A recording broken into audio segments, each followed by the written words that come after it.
What's motherfucking gooch? You already know Big Fees. I got a lot of shit to talk about. The Big Fees from the Big Fees podcast.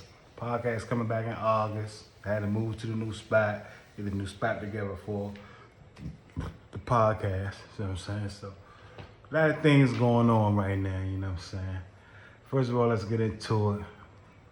4EXTRA from the No Jumper podcast blew his hand off. And on 4th of July. So it's prayers out to 4EXTRA.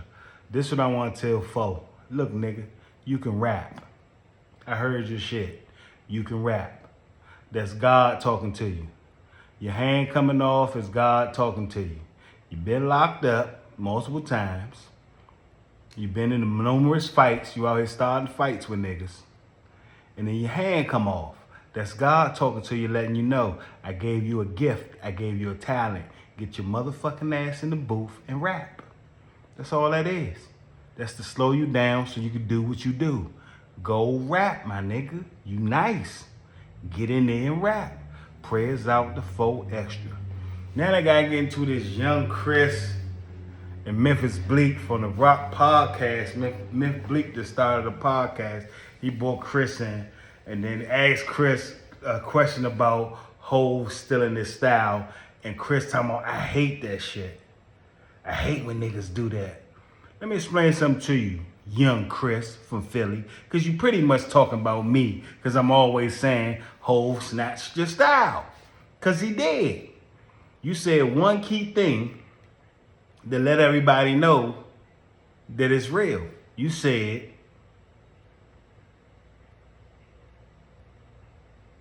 this been following me my whole career. If something been following you your whole career, you started when you was 16. You in your fucking 40s now. If it been following you your whole career, that's because it's true. Real hip hop heads know, and I'm a 100% #1 Jay-Z fan. I love Jay-Z. But as a fan of Jay-Z, you know when the flow switched up. And the flow switched up when Hov got with state property. And you was the youngest nigga on the team. Let me break it down to you when you the youngest nigga on the team. The youngest nigga on the team pretty much got the most ambition and the most talent. And he's eager to prove himself because he around a bunch of older niggas. Everybody know, nobody's saying that Hov couldn't rap. Hov was the nicest with the words. But the rapping and flowing, two different things. Rapping is just your words coming out. Flowing is how they come out. And Hov words was just coming out at first. When Hov first started, he was off the all that shit, the fast shit like DOS effects. Then he changed it again. Yeah, because him and Jazz-O was off the DOS effect shit at first. Then he changed it again to the straight lyricism. And then when he got with the Philly niggas, it was more of a flow. And you had the flow that he was looking for. Let me break it down to you. A lot of niggas can't sustain because they can't find a flow. It's a lot of niggas that can't put albums out right now and sell, not because the times have changed, because they flow didn't change. You know what I'm saying? Ludacris, 50, T.I., and the list goes on. Their flow didn't change. Their rap skills are still there, but their flow didn't change. Hov switched up his flow a few times till he found the right flow. And the right flow was yours, nigga. And you know that, young Chris. I don't know why y'all niggas be so scared to say something. You sound like you scared, homie.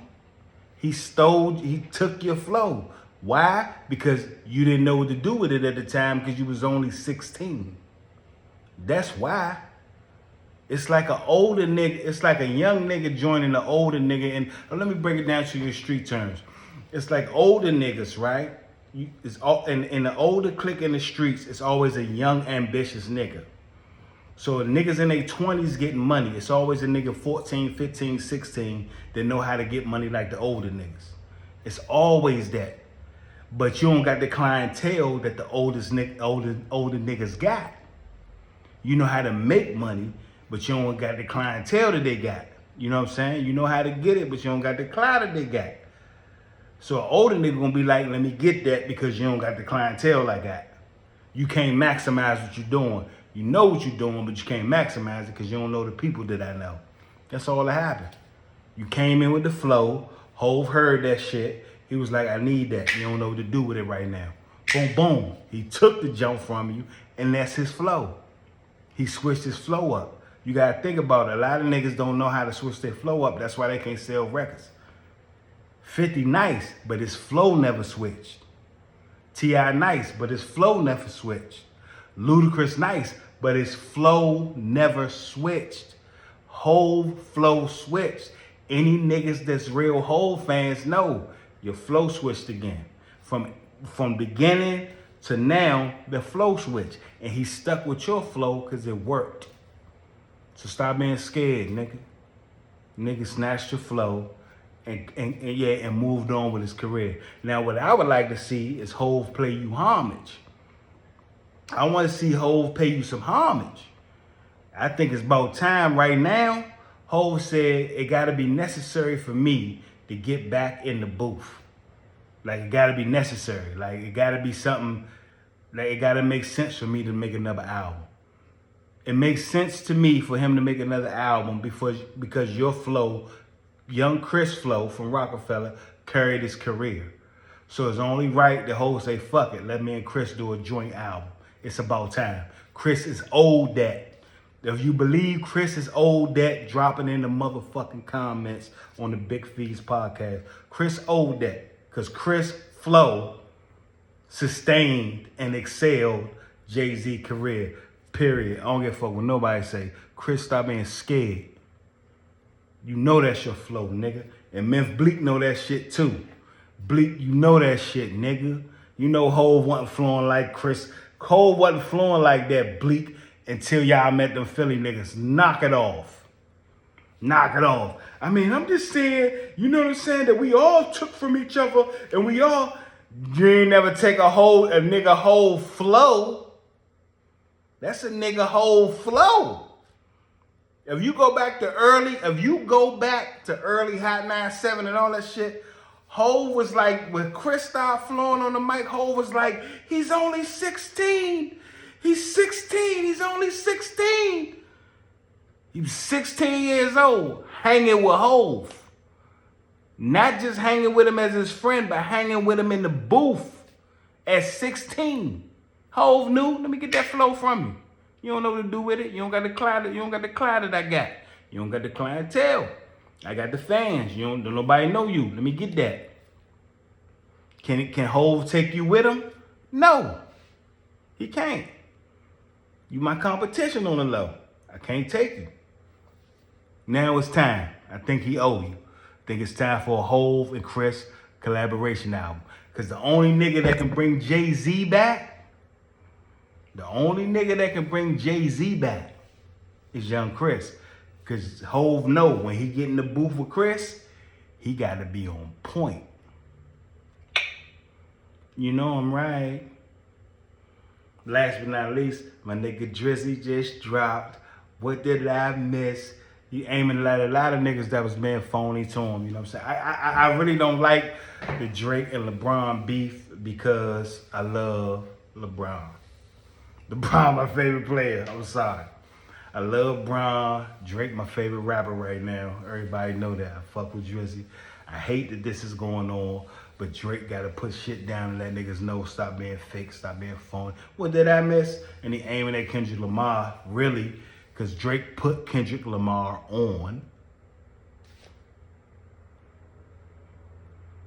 Drake put him on. Drake like, I got you at my house. You watching the shit. You watching the hoes. You doing all your whole little thing.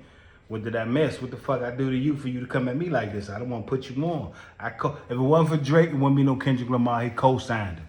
So I'm glad that the Iceman coming back out. Because he coming back out cold, baby. He don't got time. You know what I'm saying? Y'all already know what it is. OVO, we the mob. It's La Osa Nostra. Big Fees made that up.